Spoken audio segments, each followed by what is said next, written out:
فرعون کون ہے؟ فرعون کسی ایک شخص کا نام نہیں ہے۔ مصر کا جو بھی بادشاہ ہوتا تھا اس کا لقب فرعون ہوتا تھا۔ تقریباً 18 یا 19 فرعون آئے ہیں۔ جو بھی بادشاہ ہوتا تھا اس کا یہ لقب تھا فرعون۔ اکثر لوگ اسے نام سمجھتے ہیں۔ اب جو موسیٰ علیہ السلام کے زمانے کا فرعون تھا نا، وہ بڑا جری تھا۔ اسے طاقت پر بڑا غرور تھا اور گھمنڈ بھی۔ ایسا ہے کہ اسے تقریباً 100 سال تک کبھی سردی بخار بھی نہیں آیا، بیمار کبھی نہیں ہوا۔ اگر آدمی کو کوئی تکلیف نہ آئے نا تو وہ غرور میں مبتلا ہو جاتا ہے کہ اسے ایسا لگنے لگتا ہے کہ میں سب سے طاقتور ہوں، مجھے کچھ نہیں ہو سکتا۔ یہی وہ فرعون ہے جس نے اپنے زمانے میں یہ اعلان کیا تھا کہ اے لوگو، میں تمہارا رب ہوں، تمہارا بڑا رب ہوں، میری عبادت کرو۔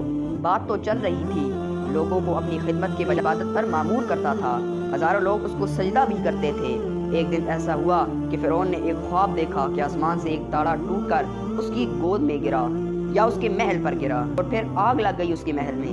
وہ گھبرا کر اٹھا، صبح بہت سے نجومیوں کو بلایا کہ اس خواب کی کوئی صحیح سے تعبیر بتا دو۔ بہتوں نے الگ الگ تعبیریں بتائیں، لیکن جو بڑا ماہر نجومی تھا نا، انہوں نے کہا کہ بنی اسرائیل میں ایک بچہ پیدا ہوگا جو تیری سلطنت کو ہلاک کر دے گا، تیری سلطنت کے ہلاک کرنے کا باعث بنے گا۔ خواب کی تعبیر سننے کے بعد شاہی فرمان جاری کر دیا گیا۔ اس نے کہا بنی اسرائیل میں آج کے بعد جو بھی بچہ پیدا ہوگا اس کو مار دیا جائے گا کہ کہیں وہ بچہ سلطنت کے ہلاک کرنے کا باعث نہ بن جائے۔ اور اس اعلان کے بعد بنی اسرائیل میں جو بھی لڑکا پیدا ہوتا اس کو مار دیا جاتا، بچوں کو مار دیتا تھا اور بچیوں کو زندہ رکھتا تھا۔ 1 سال کے اندر انہوں نے 12,000 بچوں کو ذبح کیا، پیدا ہوتے ہی قتل کر دیتا تھا۔ یہ وہ زمانہ تھا کہ جب حضرت موسیٰ علیہ السلام کی ولادت نہیں ہوئی تھی۔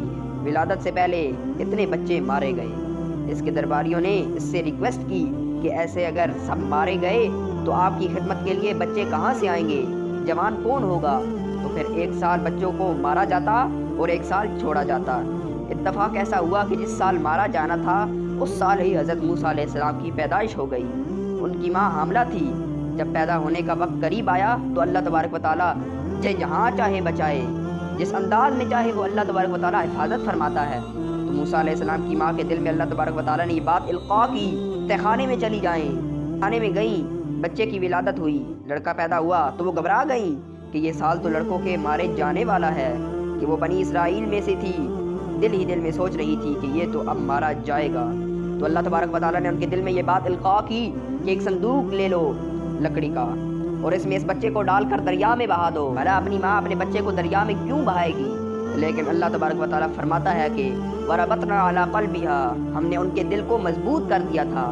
جب اللہ تبارک و تعالیٰ کسی کے دل کو مضبوط کرتا ہے تو اللہ بڑے بڑے کام کر جاتا ہے۔ ان کی ماں نے ان کو ایک دریا کے کنارے صندوق میں ڈال کر بہا دیا اور بڑی بیٹی کو کہتی ہیں کہ دیکھتے رہنا یہ صندوق کہاں جاتا ہے۔ موسیٰ علیہ السلام کی جو بڑی بہن تھی وہ دیکھتی ہوئی اس صندوق کو اس کے پیچھے جا رہی تھی۔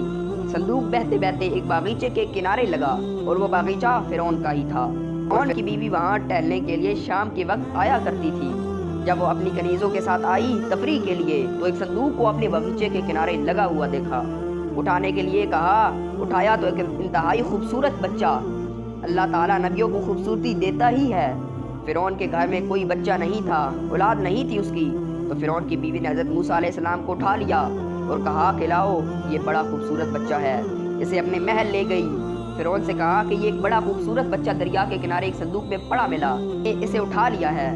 تو فرعون نے کہا کہیں یہ بچہ وہ تو نہیں جو میری سلطنت کو ہلاک کرنے کا باعث بنے۔ بیوی نے کہا ایسا کیسے ہو سکتا ہے، وہ تو بنی اسرائیل خاندان میں پیدا ہوگا، یہ تو کسی دریا سے بہتا ہوا آیا ہے، پتہ نہیں کون سے ملک سے آیا، کہاں سے آیا۔ امید کرتا ہوں آپ کو یہ ویڈیو پسند آئی ہوگی۔ ایسے ہی انفارمیٹیو ویڈیوز دیکھنے کے لیے ہمارا چینل سبسکرائب کر لیں اور ساتھ بیل آئیکن کو ضرور پریس کر لیں۔ اگلی ویڈیو تک کے لیے اللہ نگہبان۔